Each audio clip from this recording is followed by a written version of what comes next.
Hello, everyone, and welcome to The Wire. Thank you very much for joining us here. Where are you joining us from today? As always, we would like to acknowledge that we are on Aboriginal land and pay our respects to the traditional custodians, First Nations peoples of the lands that we are on. Please feel free to do that in the chat or unmute yourself and tell us where you are joining us from. I would like to acknowledge the Biripi elders, past, present, emerging, who are looking after this beautiful country where I'm coming from in Port Macquarie. Acknowledge their deep connection to the land and waters here. Acknowledge always, as we do, all of you who are working so very hard, wherever you're up to in the cycle of accreditation, whether you've just had it, whether you've got it coming up, whether you're just thinking in general about quality and continuous improvement, like I know you always are, all of you. Thank you for being here and for contributing to this little collaboration on the wire. Waving again, like people are my beautiful colleagues, Kay and Lisa. Off you go. Give us some of this. Yes, so if you're lucky enough to have Lisa or Kay as your assessor, you know, that there they are again, or there they are for you to sort of see if you've got an assessment coming up with either of those amazing assessors. HR, Human Resources Standard 4.1. It is a biggie. It's a biggie. There are 10 indicators or requirements, indicators of success, 10 boxes that you need to tick in this standard. And we often see gaps. So we're going to call those high-risk areas. There are 3 high-risk areas. My beautiful colleagues who are assessing all the time and a lot more than me might disagree, but I'm going to say the high-risk areas that we sometimes see are performance reviews and development plans need to be in place for every person. And so sometimes there's some gaps there. Now, we don't tell you how you do your performance reviews, and we're not telling you what your performance and professional development planning should look like, but it should be in place for every person. So we sometimes see that is not the case. The other one that we see is sometimes not the case is supervision. Oh, now we're not going to tell you what supervision looks like, but it has to be a two-way process where you are talking about service quality. And, where you're talking about that professional development plan and how that's tracking and, how you're going with our values and code of conduct. So, it really has to be sort of I'm going to say regular. All right? So we sometimes see that that's not in place, or it's a bit underbaked. And people might say, oh, we have an open door policy and people can come and talk to me anytime. Well, that's not really structured enough to get that outcome. So that's another high-risk area. And the last high-risk area that I want to say is mandatory training. Now, we're not saying mandatory training is not done, but we're saying that we sometimes see that there's not a system in place for monitoring, making sure that it's done for every person that might need to have that mandatory training done. And in today's webinar, we will talk about some of the legislative requirements that would see you training your people, or, including those things in induction. So we would see that mandatory training sometimes is undertaken, but there's not really a way of monitoring it for compliance. So, there will be some people in the room who have got good systems in place for those 3 things. If you do and you're rocking it, you might be willing to share what you're doing to make sure to see that those systems are strong, right? So that's the drum up front. So let's go through what the 10 requirements are. There's 3 of them, right? But they fall at the end. Let's go through what the 10 requirements are. Test yourself. If you think you know, there are some people in the room who are very, very familiar with the indicators in the Human Resources Standard. But now what I might do for people is I'm going to pop the evidence guide into the chat for you. It'll appear as a document. And if you like to open that up at page 42, you can read along. How would that be? Let me do that now. It's about 10 clicks, so give me a minute. In the chat, in a minute, it will appear.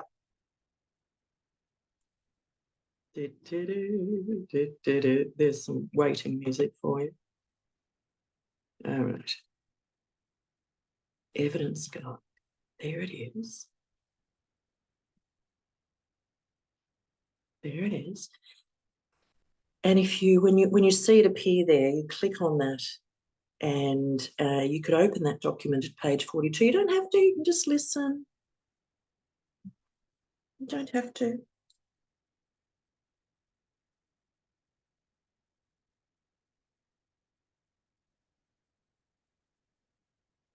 Ten indicators. That's the most out of any of the standards in the Service Excellence Framework. Pretty important. Here we go. Let me know. Now, feel free to talk at any time. Feel free to ask questions at any time. Comments. Just interrupt me. All right. First indicator 4.1.1 is processes for recruitment. Recruitment and selection, and those processes meet the legislative requirements, such as equal employment opportunity, and they are documented. Okay. So if you're having a look, as I should be opening that document up as well. Just give me a minute. Give me a minute.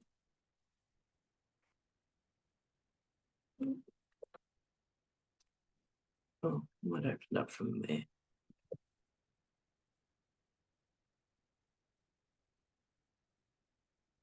Will I welcome my colleagues also to contribute anything that you think needs to be highlighted around these requirements, okay? Ensuring all the qualifications and skills that are required. Sometimes there will be mandatory minimum qualifications for a particular position, or there might be a specification in your funding agreement that says that, you know, these staff need to have minimum certificate for drug and alcohol as an example. All right, so having a look at that, and documented agreed conditions of employment. All right, so there needs to be a contract, something that says this is what you are required to do. The next one is about induction. And look at it, it says they're structured and comprehensive.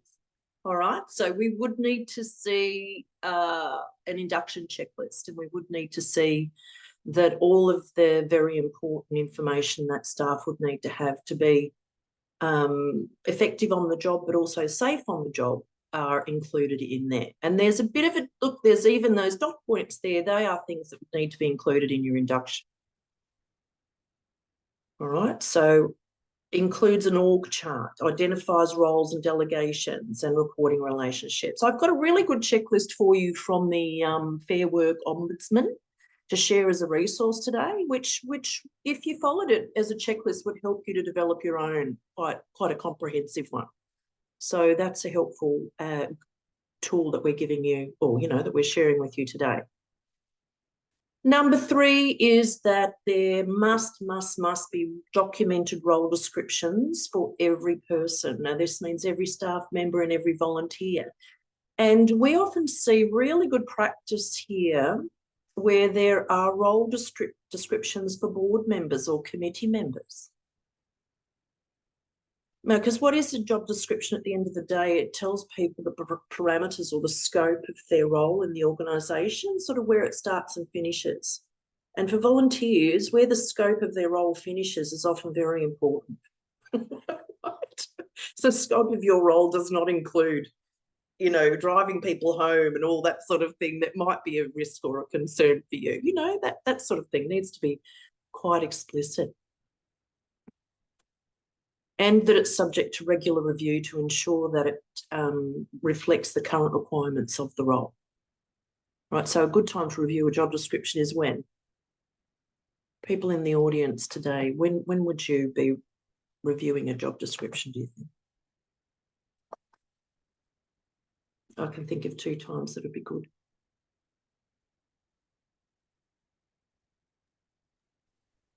No one going to say anything? I'll say. Yes, she is. I knew you were going to say something, Kate. I love it when Kate wades in. Yeah. Somebody else have something to say? I was just going to say, when there's a changeover of staff for a particular position, and if there's an organisational review, and so the position might be changed markedly or not. Exactly. And any other times, Kate? Yeah, at appraisal time or at an annual point. Yeah, when you come to do, if you're doing annual performance appraisals, some organisations don't, they do them more frequently, but it's a good time to check in with the person's job role description to see that, you know, sometimes what people are doing gets out of step with what's documented. Yeah, so that's fantastic, team. Well done. Okay, the next one is a code of conduct. Oh, we always see, we never catch an organisation out that doesn't have a code of conduct. I can't remember one. Kay and Lisa, can you? It's always an area of strength. There's really great codes of conduct documented about the values of the organisations, rights and responsibilities, the must-dos, the must-not-dos. Very good. We think it's great when it's signed. Yeah. And, you know, made into a T-shirt or tattooed onto people, well, however you roll. Okay. The code of conduct is very important. All the expectations, you know, of the person in the job.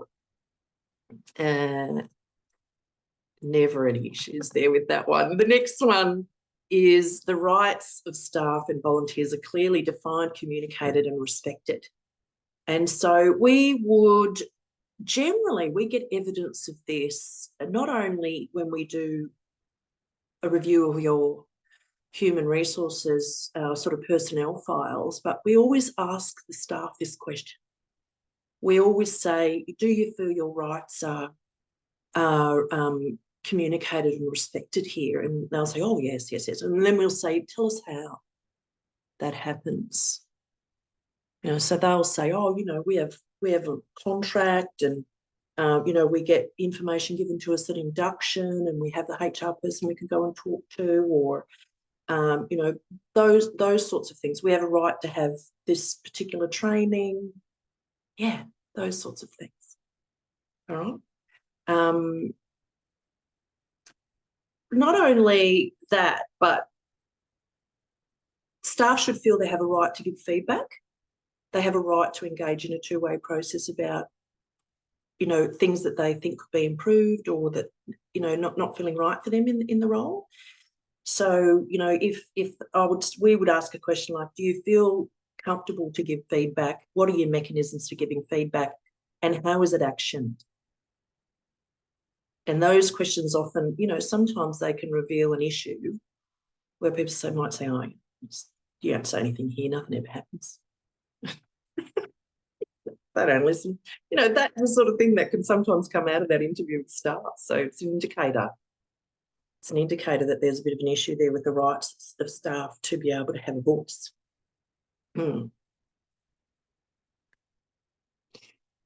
Next. We're halfway there. Oh, if you're the person leading the accreditation and you're working through the HR standard, I'm happy for you, but I'm also thinking, yeah, it's a lot, isn't it? To tick off. Compliance with equal employment opportunity requirements is evident. It will be evident if you have a policy and a procedure about equal employment opportunity, but also inclusion, you know, those sorts of things support that there, that you have some supportive mechanisms through your recruitment selection policy. You know, if you are employing a diverse workforce, then you might expect that there are diverse ways that people might engage with a recruitment process. Yeah. So if you've got any exemplars there, if there are ways that you try to provide that sort of supportive approach to recruitment in order to, you know, promote that equal employment opportunity commitment, if you've got any ways that you do that that you'd like to share, I'd love to hear it. I'd love to hear it. There are organisations that provide verbal mechanisms for people to make applications, job applications. You know, they can come in and have a yarn, and they can have somebody help them fill in any sort of official forms and things like that.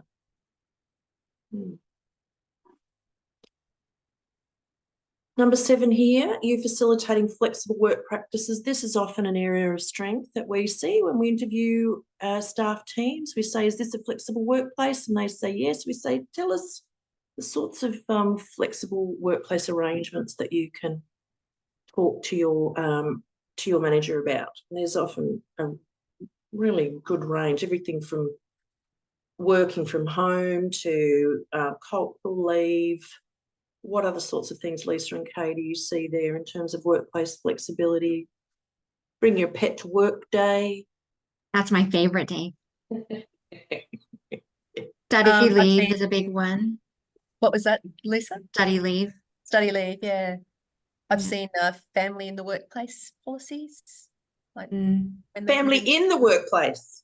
yeah, how they accommodate, you know, like I've seen policies around it. It's actually managed I quite, love it. I yeah, love but, it.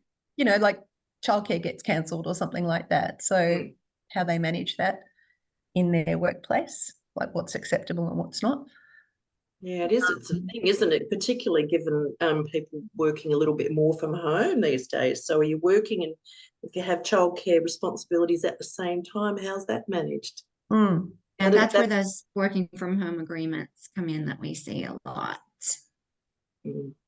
Yeah. Excellent. Excellent. And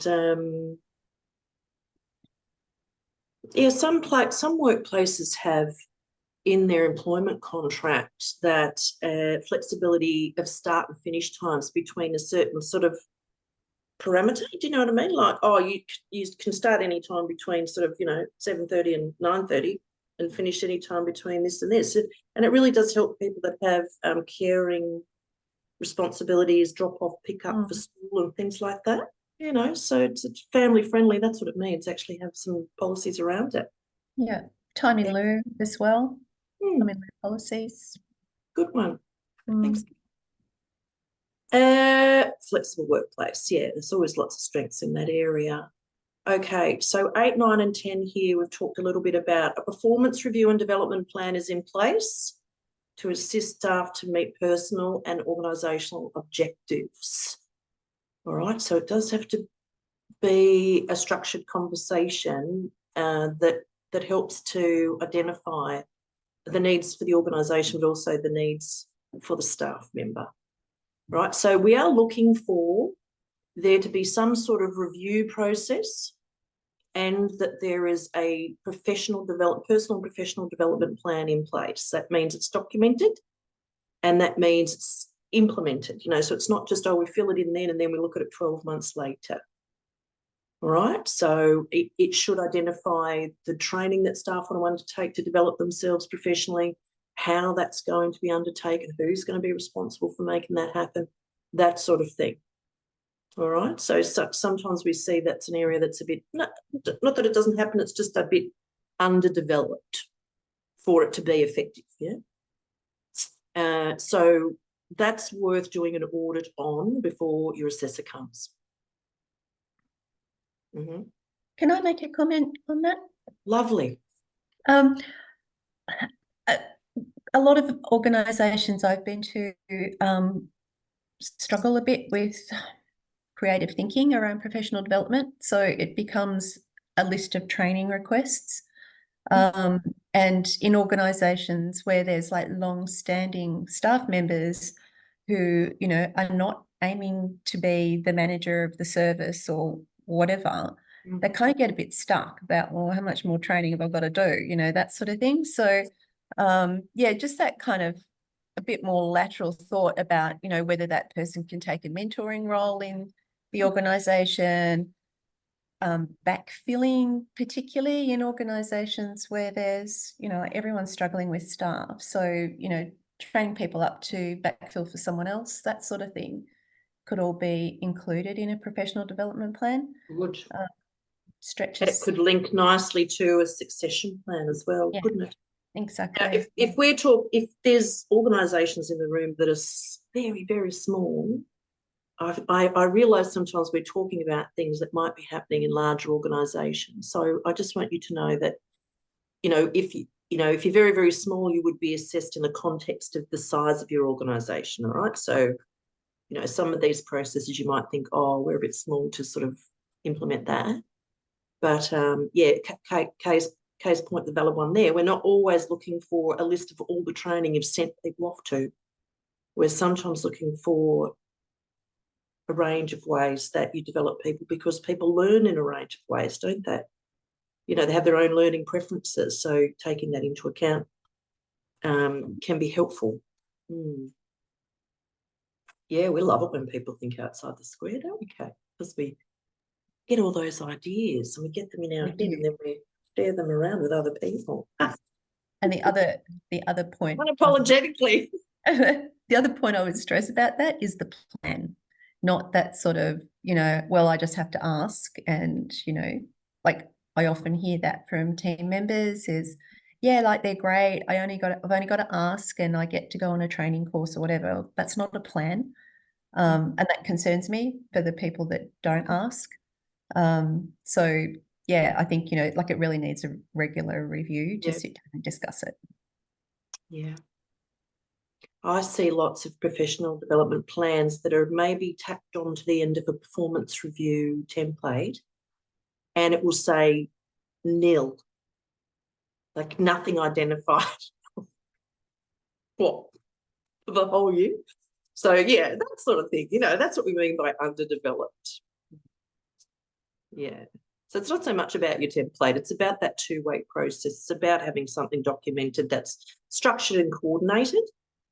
And if you coordinate it this way, if you sort of, document all the things in the year that our staff have identified that they really would love to learn about or focus on, you can coordinate your training instead of duplication and maybe leaving people out and thinking, oh, gee, we should have sent you. Yeah, we did that in June. That sometimes happens because it's not coordinated. So if you've got 6 staff and you've got 6 performance and development plans and they're in a filing cabinet or in a folder somewhere in your share drive, that's not going to be really helpful for monitoring what it is that you would, the focus is for the team over the year.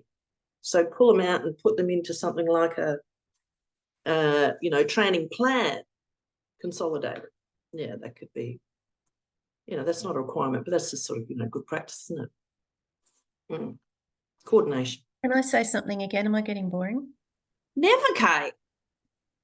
That works really well if you've got a good strategic and operational plan, because that tells you what you need your staff to do.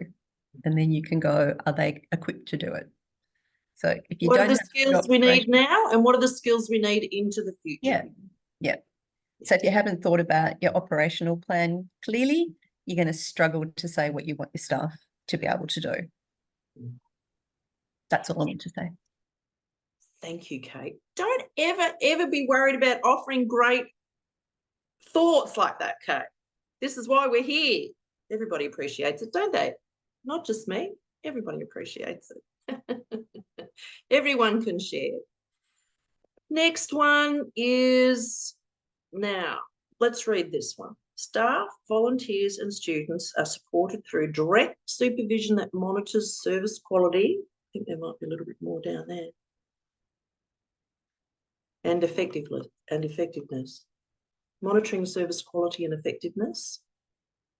Structured supervision. Now, these days we're seeing lots of organisations call this reflective practice. They sometimes call it one-on-ones.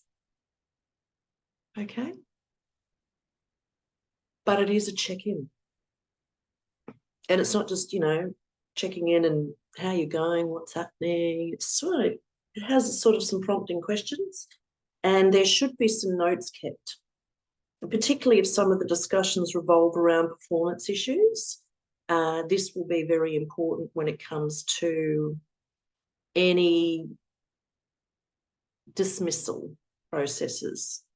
I'm thinking of the word performance management processes, or there's another word officially in the legislation, but get it in my head right now, but you know what I mean. Those notes will be important because you'll need to demonstrate that there's been a pattern of performance that's concerned you and that you have developed some coaching plans around developing that person. So supervision or reflective practice or regular check-ins around service effectiveness and individual performance becomes really important in that context as well. Right, but also for checking in around well-being and providing a psychologically safe kind of workspace. You know, like I've got a really good framework. It's called Checklist for Super Effective One-on-Ones. I might share that with you as well. Would that be helpful? It's sort of a nice little framework for, you know, the sorts of questions you could be asking in there. So we'll need to see evidence of supervision notes. We often don't. And the last one is about the mandatory training, which we've already talked about. It must be identified by position because sometimes there'll be particular people working in your organisation that have to have a qualification, credentialing, those sorts of things are really important for you to be monitoring. So if you've got anything that looks like a compliance register where you've got all your must-dos listed and you're sort of tracking how people are going, sort of keeping up with that, that would be a good thing to put in there, is the mandatory training for people by position. So some organisations have all of our staff must do this, such as the child safe environment sort of training. Some organisations have to have their staff trained in CPR and first aid and medication management. Those are some of the things that come to mind. But there'll also be manual handling and other sorts of things. You see how they are going to be by role? All right, so the most important thing there is that it's identified for each position and that you have a tool for monitoring, tracking that, checking it. There we go. There we go. Those are the requirements of 4.1 Human Resources Standard. Now, I wanted to ask you, I was going to ask you about the links between the human resources requirements and the legislation. We've touched on a few, but if we were to now, let's get a list of must-dos, right? In the chat, if you can think of any HR must-dos, let's type them now. Think of the really big ones. Think of the really big HR must-dos when it comes to legislation. Let's go. You all know. Let's type. Let's get a list going in the chat. Ready? Off you go. I've got a list here, but I'm interested in what you think. Okay, here's your time to shine. Off we go.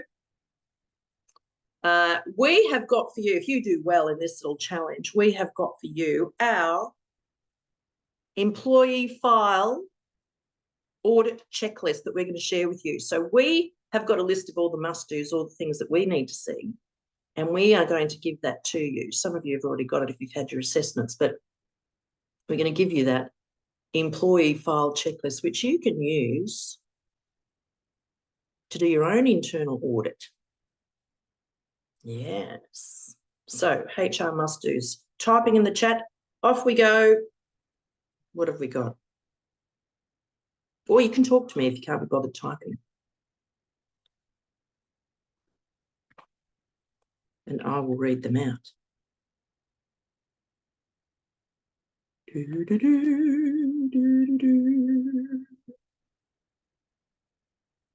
Wants to be the first to say what's an HR must do?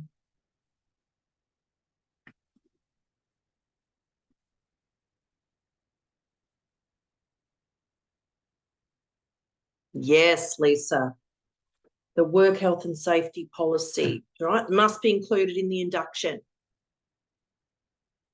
What else? I've got such a long list here. Oh. There's something that you must give every staff member. Can you think what that would be? Anybody can answer.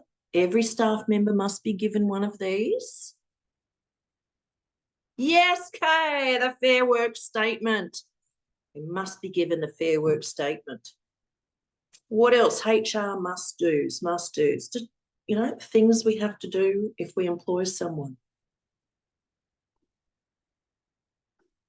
Thank you, Karen. Give them an org structure. That's definitely a requirement in 4.1.1. Thanks for remembering that. What if they're going to be driving any of your vehicles? Oh, Elizabeth, all the probity checks. Well done.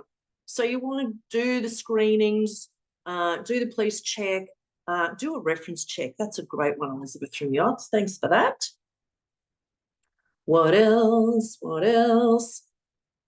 What if they're driving a car of yours? What's a must-do there? When I put it like that, it seems fairly obvious, doesn't it? Doesn't it? First one to put it in the chat, though.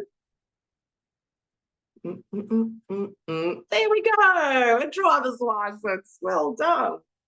There are certain numbers you need to get from your new staff member. Kay, thanks very much. You do need to have a signed contract and letter of offer under the Fair Work Act. Yes, tax. And another one. What's another very important form that your staff have to fill in? And we'll be looking for this. Very good. Oh, snap. Kay and Elizabeth. The super form. Yes. What else is on my list here? We already mentioned something about this. I call it credentialing, but something that you would want to see. Working with vulnerable people checks. Karen, thanks very much.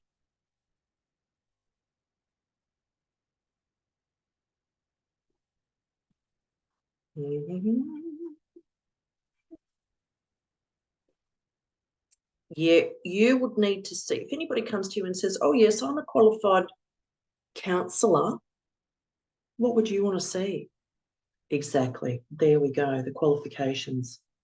All right, so we've got, I think we've nailed everything that I had on my list.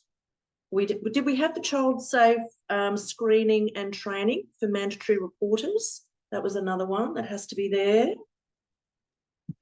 Some organisations require evidence of immunisations. First aid is sometimes part of mandatory training for some organisations, such as, and so is manual handling. And this is an interesting one, restrictive practices. If you're working with young children and young people, you should, as a good practice, have documented and trained people around any restrictive practices that you'll be using. Lisa knows a lot about this. She's a behaviour management plan specialist. Lisa, what do you recommend? Fun place. What do you recommend? Well, it depends on what. So usually it's some allied health kind of qualification, or they've got links to a practitioner, and whether that person is covered under disability supports as well, because that has its own set of requirements. Great.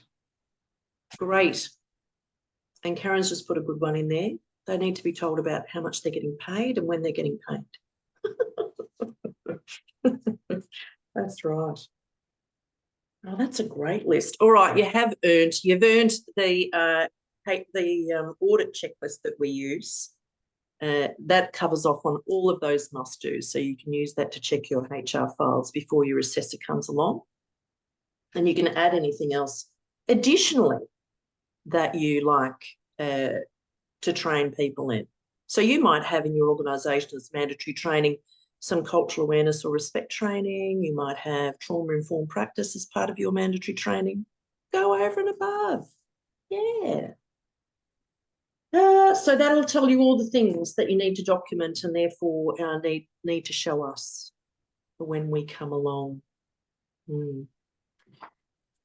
Now, what else have I got for you? I've got plenty of time to talk about any questions that you have about the HR standard.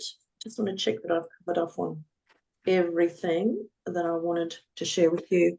The resources that I've got for you, I might just flick into those and give you a little look.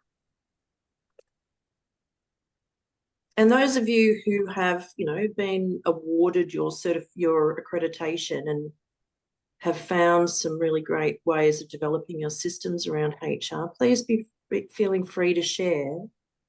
We'd love to hear that. Examples of good practice from anybody. What have we got for you this month?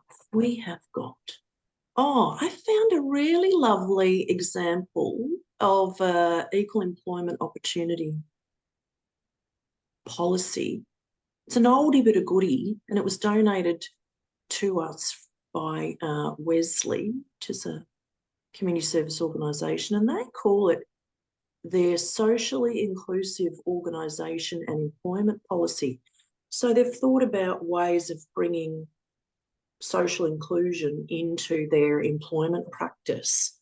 So I'm sharing that with you there because they also make, I'll give you a little look, they also make links to their strategic plan. So I'll put that on the screen for you. I'll just show you some of the things that are included in there. They talk about the ways that they're going to invite people to apply, that sort of thing in here. Uniting Care Wesley there from South Australia. But they have a little clause there about equal opportunity, but they also link it to their code of ethics. So there's a good bit of preamble there. They link it to their strategic plan and the particular groups that they've identified that they want to focus on in terms of their inclusion. So they might have a workforce plan that says that we would like to have a diverse workforce, and therefore we like to increase our Aboriginal employment, or we like to increase our employment of people living with a disability. So that's linked there. They've got a link to their employment policy. They've got a social inclusion employment strategy and the ways that they'll achieve it. You see there? So this is very much aligned to their workforce plan.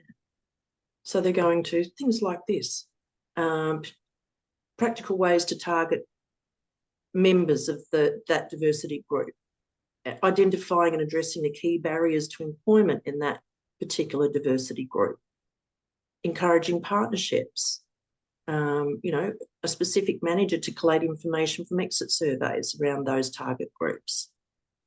The link to the strategic plan, then they have an Indigenous employment statement and a disability employment statement. All right, so if you were doing it today, you probably have something in there about LGBTIQA+,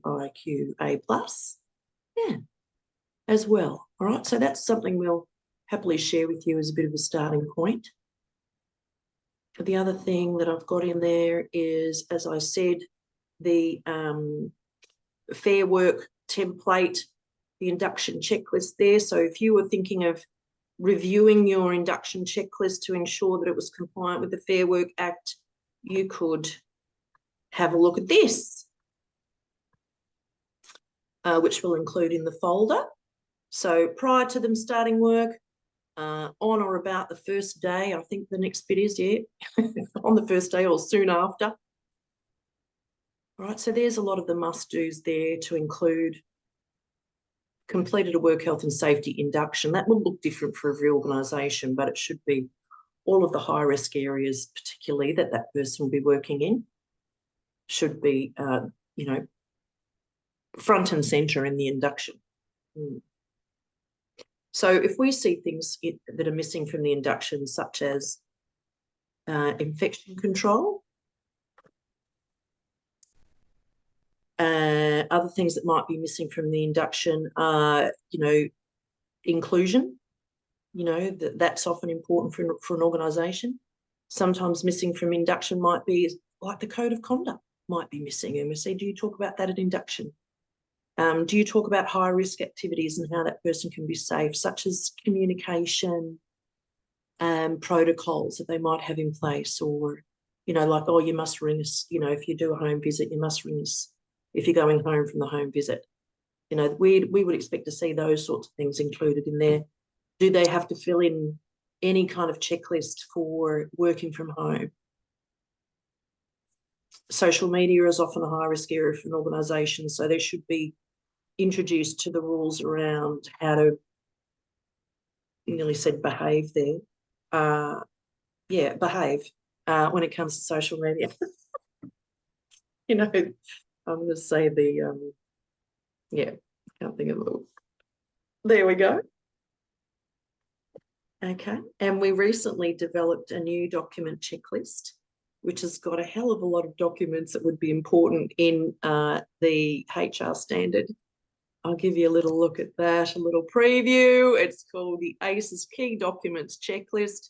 Now, we intend that this checklist will be used as a bit of a first run at preparing for your accreditation, you know, like just what have we got? What do we have to have? So that this is what that one looks like. And it, you know, sort of, if you're thinking, wow, we just want to do a bit of a health check, then this is all of the documents that would be a must, even if you're a small organisation. All right, if you're a very small organisation, most of these documents would still be required. All right, you might just have them a bit more consolidated if you're a small organisation. All right, so that goes right through the whole framework.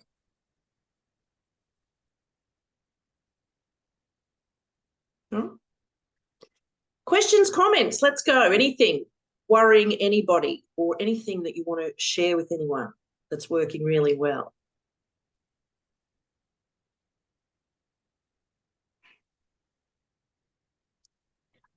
I have a quick question around evidence for particularly around probity checks, and quite a few people are a little bit hesitant to provide and hand over and photocopy driver's licenses and other things.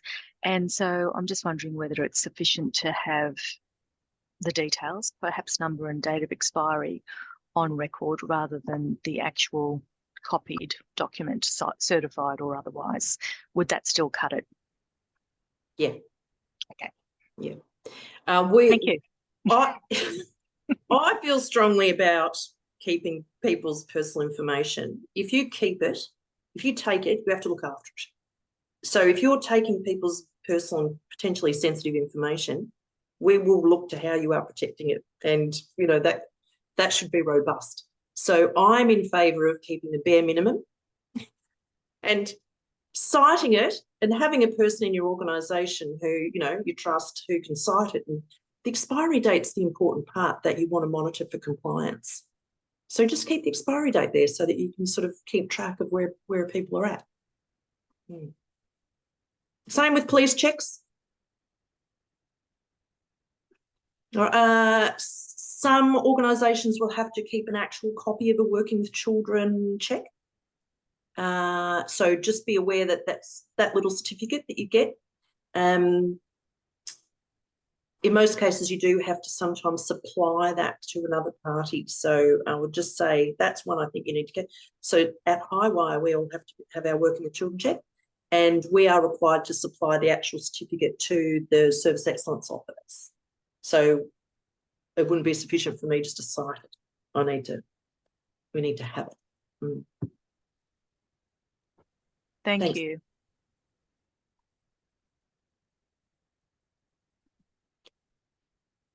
Well, Lisa and Kay, any other issues that you wanted to tell people about that you see, or any other things people want to be aware of?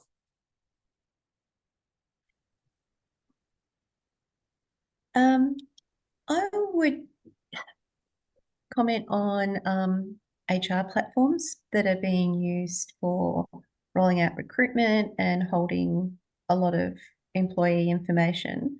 I think a lot of organisations have kind of adopted them without having a really clear understanding of what they're holding and how it gets managed. So I've done a few employee file audits where they've kind of struggled to find the information that we're looking for in their systems. So like it might just be a teething issue But I feel that, you know, you need to go into those agreements having a very clear idea of what data you want and how you want to hold it. And then, you know, how is that organised in the black box that becomes that HR platform, and how do you audit it? Because there's like this sort of big level of trust of, oh, well, that just tells us when probity checks are due and all of that sort of thing. But the computer has been known to be wrong. So just that sort of oversight, I actually feel like a lot of the sales reps that sell these things are sort of telling people that they can outsource all of that oversight, which I think is a bit of a risk. You know, you just need to be able to generate a report.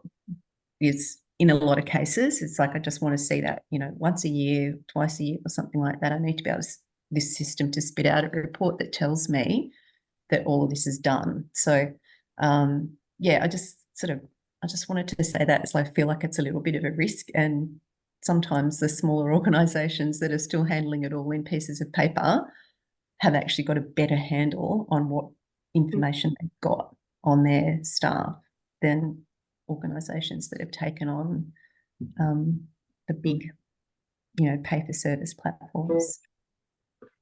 But don't you think, Kay, too, is that that's because people, I mean, I've only seen really one service I can put my finger on that uses those kinds of platforms to the capacity. Like it's Capacity, like what is that? yeah. Yeah. It's a giant handbag, isn't it? Like, Yeah, knowing everything that can actually be done on it. But then you go in and then they've still got all these workarounds that could use because they just don't have the resources, the time, or the wherewithal to actually implement the system the way that it's supposed to be, which goes hand in hand with what I guess I'm just piggybacking on that. Yeah, I'd agree with you, Lisa. I think it's like, I do think it's a bit of a it's an industry. And I think, you know, organisations that are resource poor have been targeted to say, you know, this will save you from doing it. Yeah. And it actually, in some cases, creates more of a burden. So I don't know if anybody here is thinking about doing that. I'd say, like, if you're thinking about it, you just need to go into it with your eyes open and go, this is exactly what I need it to do. Don't be sold. This is what it can do. It's like, you need to be the one driving that bus, I think. But, you know, on the other hand, if you've got it, you still need to say, well, is it doing what I need it to do? Good point. Good point. I think the other thing too with all these systems is that a bit like my mobile phone, though I don't think that's fully functional for me, but but is just to ensure that they've got the appropriate Australian security standard at least sitting behind them, so that, you know, if you have all this information in there, there's still cowboys in the industry trying to sell you things that aren't secure, and that's an important check to do as well. Yeah. Absolutely. Excellent contributions there. Thank you so much. I'll ask a question about those platforms. Yeah.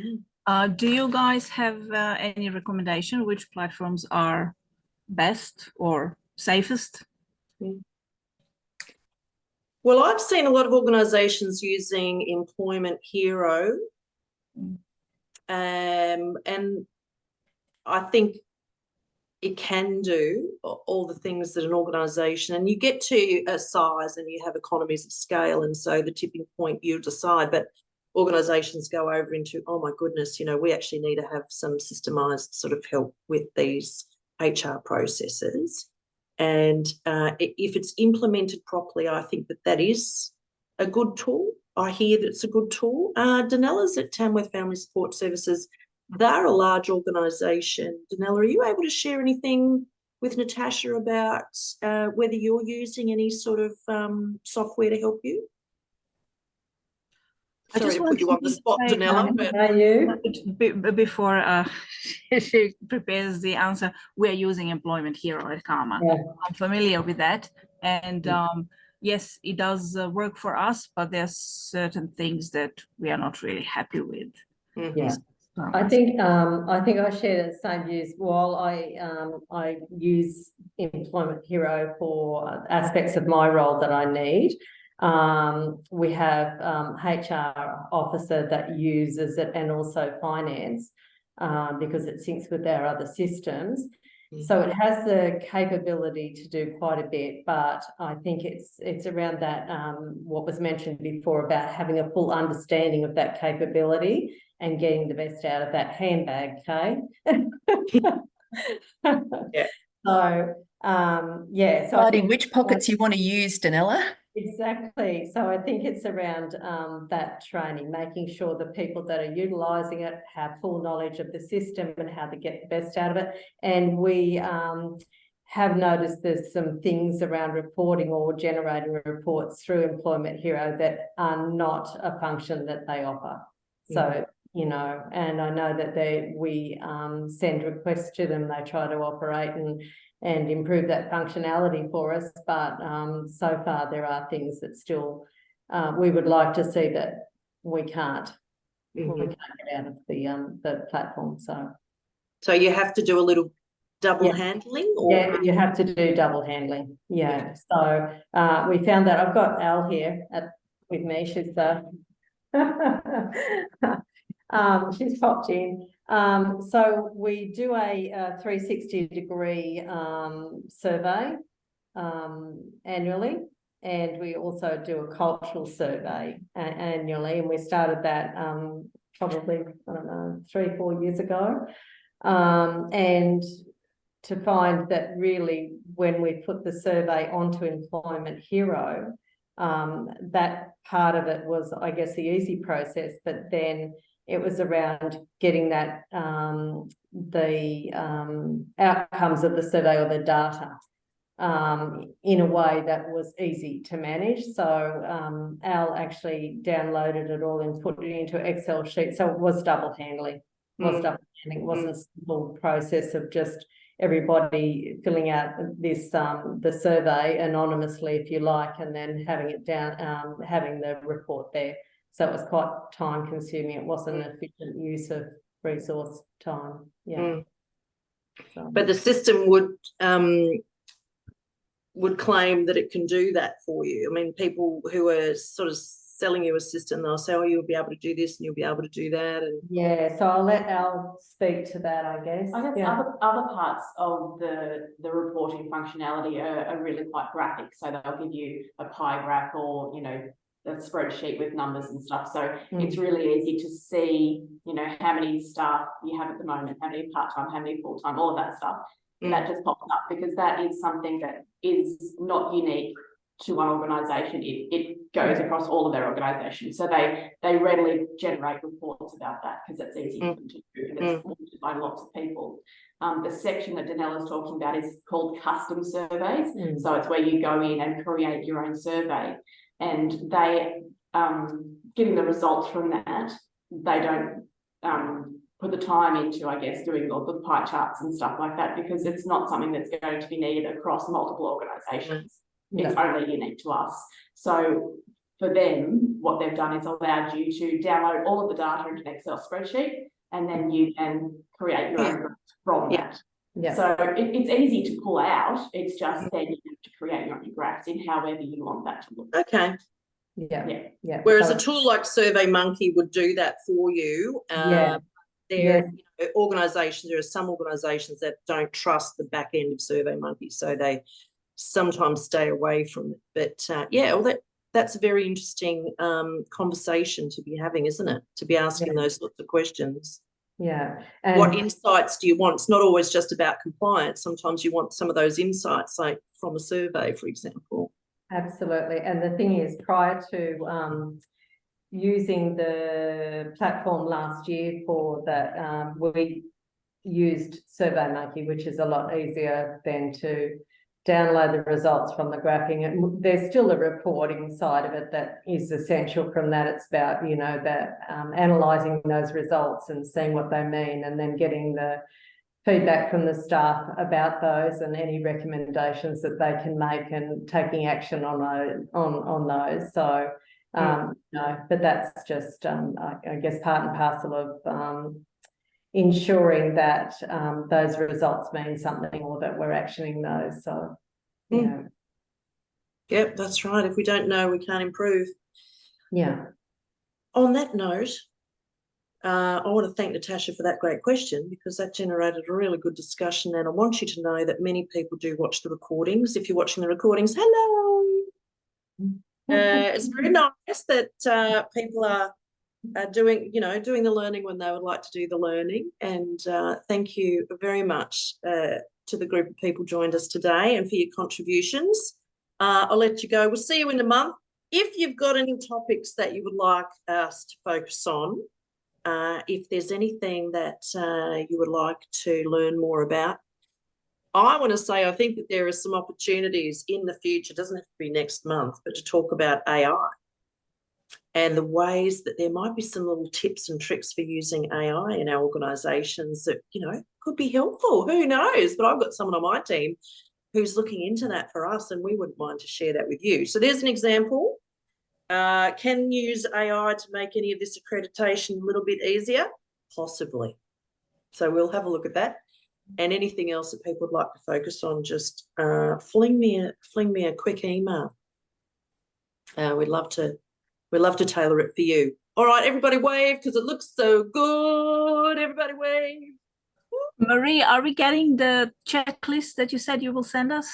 Yes. How we're getting, yeah. In about October. 24 hours or thereabout, what happens is we send you a link to where all the resources are, and you'll get those. Here's that little internal audit checklist that we use. I didn't give you a sneak peek of this.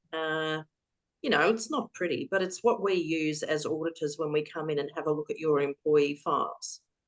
And when Kay said, oh my goodness, sometimes it's hard for organisations to sort of find all this information in their system. They have to go here and then they go there and then go, we've got that in a filing cabinet, or we'll have to get that manager to send it to you. This is what we mean. This is the list of all the things that we would like to see. They're mostly must-dos, all right? So I will include that in the list of resources for you. Have a lovely rest of the day, everyone. We'll see you on the wire in a month. Thank you. Thank you. Bye-bye. Good to see you.